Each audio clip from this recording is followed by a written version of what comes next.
आज जो सीरीज मैं लाने जा रही हूँ उस सीरीज का नाम सोल लैंड है। और जैसा कि आपने BTTH को बहुत पसंद किया था तो ये BTTH से भी अच्छी सीरीज मानी जाती है। सो आई होप आपको ये और भी ज्यादा पसंद आएगी।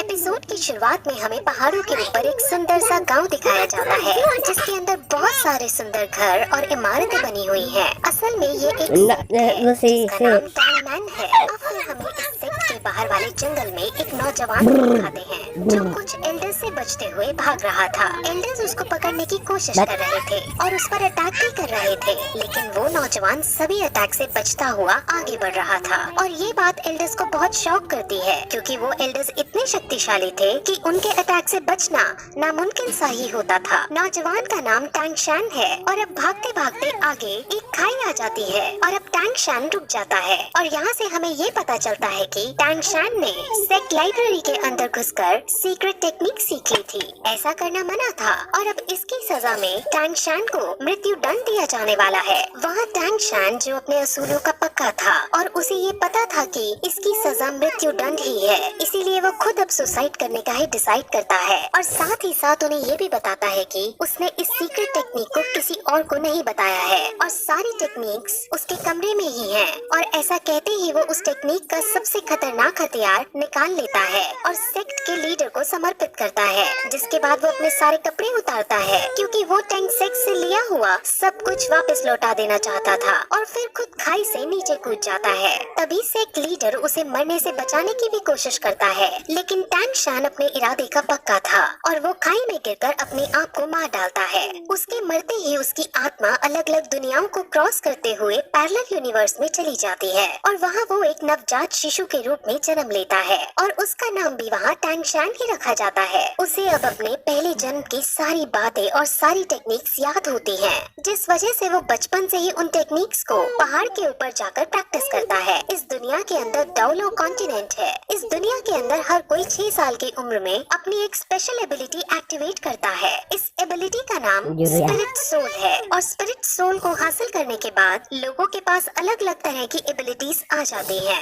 एक दिन जब वो पहाड़ से टेक्निक करते हुए वापस आ रहा होता है तो उसे पता चलता है कि इसी साल नए बच्चों की एबिलिटी जगाने के लिए एक स्पिरिट मास्टर उनके गांव में आ रहे हैं। इस स्पिरिट मास्टर का नाम सुयू टाओ है और ये रैंक 26 का स्पिरिट ग्रैंड मास्टर है। असल में यहाँ की कल्टीवेशन 1 से 100 में बनती है और इनमें 1 से 10 के रैंक वाले को ट्रेनी कहते हैं, 10 से 20 वाले को स्पिरिट मास्टर कहते हैं, 21 से 30 वाले को स्पिरिट ग्रैंड मास्टर कहते हैं, 31 से 40 वाले को स्पिरिट एल्डर कहते हैं। और ऐसे ही इनकी रैंक के अनुसार ये बनते हैं और इनके बारे में हमें अब आगे पता चलेगा।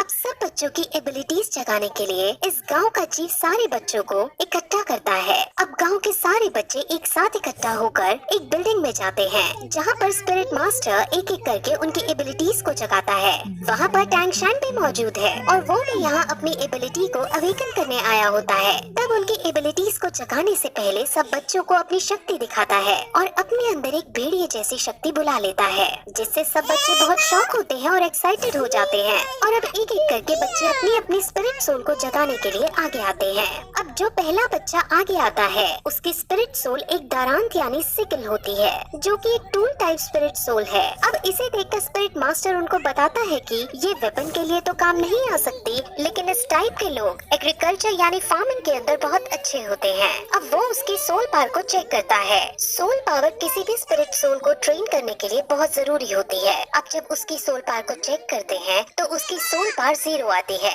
जिसका मतलब वो अपने स्पिरिट सोल को ट्रेन नहीं कर सकता और पूरा जीवन भर एक नॉर्मल इंसान ही रहेगा। ऐसा करते करते वो और भी बच्चों को चेक करता है, जिसमें ज्यादातर फार्मिंग स्किल्स की एबिलिटीज को रखने वाले बच्चे ही निकलते हैं। वहीं फिर एक लड़की अपनी सोल पावर चेक कराने आती है और उसकी स्पिरिट सोल एक ब्लू सिल्वर ग्रास की होती है। ब्लू सिल्वर ग्रास बहुत कॉमन ग्रास है और इसकी कोई स्पेशल एबिलिटी भी नहीं होती और इस टाइप की स्पिरिट सोल को सबसे बेकार स्पिरिट सोल माना जाता है और ये बहुत कमजोर होती है। अब इसके बाद हमारा मेन कैरेक्टर जिसका नाम टेंशान है वो आगे आता है और अपना सीधा हाथ बढ़ाकर कंसंट्रेट करता है और उसके हाथ से भी ब्लू सिल्वर ग्रास बाहर आती है। लेकिन तभी उसके उल्टे हाथ में भी कुछ होने लगता है और वहाँ पर हमें एक हथौड़ा दिखता है जिसे वो मुंह बंद करके छुपा लेता है। अब इसके बाद स्पिरिट मास्टर टेंशान की सोल पार्ट चेक करता है और उसकी सोल पार्ट 10th लेवल पर होती है और ये बहुत रेयर कंडीशन होती है। असल में जिन लोगों की सोल पावर अवेकनिंग के वक्त फुल